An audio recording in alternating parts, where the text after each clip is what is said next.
There is a feeling most people building something know intimately, the feeling of being behind.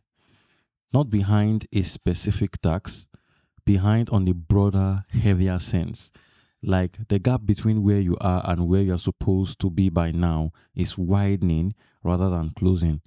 Like everyone else is moving faster, building more, compounding quicker, and somehow you are losing ground despite working as hard as you've ever had. That feeling is almost never accurate, but it is almost always present. And here is what makes it dangerous. It is not just uncomfortable, it changes how you work. It makes you busy in the wrong way, filling hours with activity to quiet the anxiety rather than filling hours with the work that actually moves things forward. You are not behind, you are spreading energy on the wrong hours. And those are very different problems with different solution. So let's get started into the episode looking at how spreading energy on the wrong hours pushes you into unproductivity. Let's get started. Fulfillment OB Podcast. Let's look at behind the feeling, where it comes from. The feeling of being behind has a specific source that most people never examine. It comes from comparison, not always conscious comparison. Sometimes it is ambient.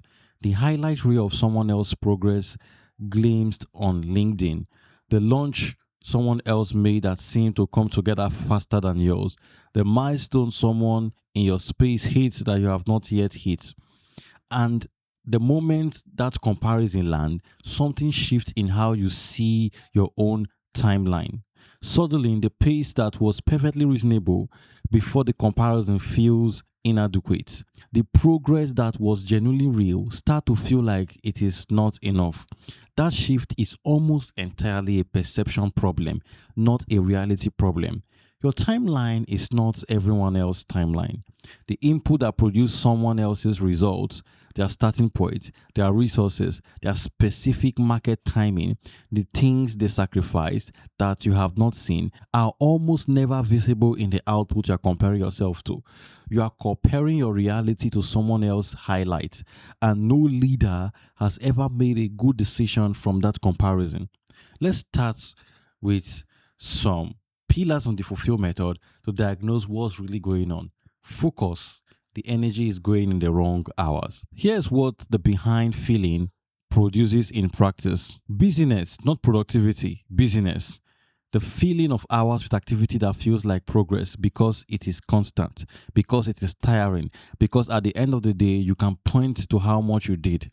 But busyness and effectiveness are not the same thing. And the gap between them is where most leaders silently start losing. Think about last week. Where did your best energy actually go?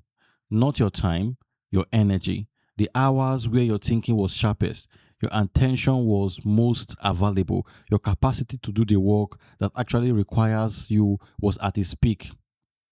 Did those hours go to the work that deserve them, or did they go to the reactive work, the emails, the checking, the small decision, the administrative tasks that consumed the morning before the important work ever had a chance? The behind feeling send most leaders into reactive crouch. Everything feels urgent, so everything gets attention. And the work that would actually close the gap, the thinking, the creating, the deciding that only you can do at that level you deserve, gets whatever energy is left at the end of the day that was already spent on everything else. That is not a pace problem, that is a focus problem. And no amount of working longer hours fixes a focus problem. It produces a more exhausted version of the same misallocation. The next pillar is leadership, what you are modeling when you run on empty. So here's the dimension of this that most leaders never consider.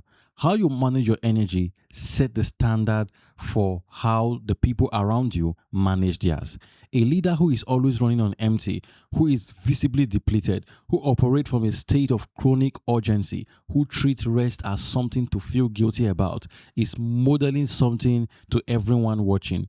That is what commitment looks like. That is the price of building something. That running yourself to the ground is not a warning sign, but a badge. And the people around you absorb that standard, not because you told them to, because you show them. The most effective leaders are not the ones who work the most hours. They are the ones who protect the hours that produce the most, who treat their energy as finite, precious resources it actually is, rather than something to be spent as fast as possible in the direction of the loudest priority.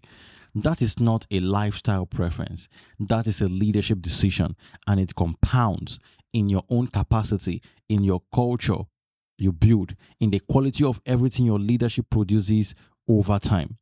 So, if behind feeling is always present for you right now, do not respond to it by doing more. Respond to it by doing differently. Ask where your best energy is actually going. Find the hours where your capacity is at its highest and protect them for the work that most deserve that capacity. And stop measuring your progress against a timeline that was never yours in the first place. You are not behind. You are a leader whose energy deserves better allocation than the anxiety of comparison has been given it.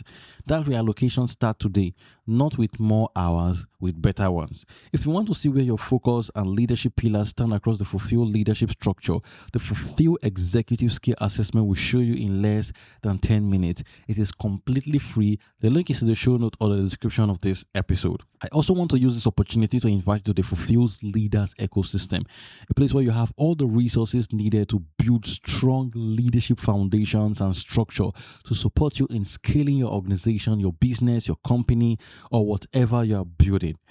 To get access, we are running a 7-day free trial. You can join right now and start building, start learning, and start doing the work that will really move the needle.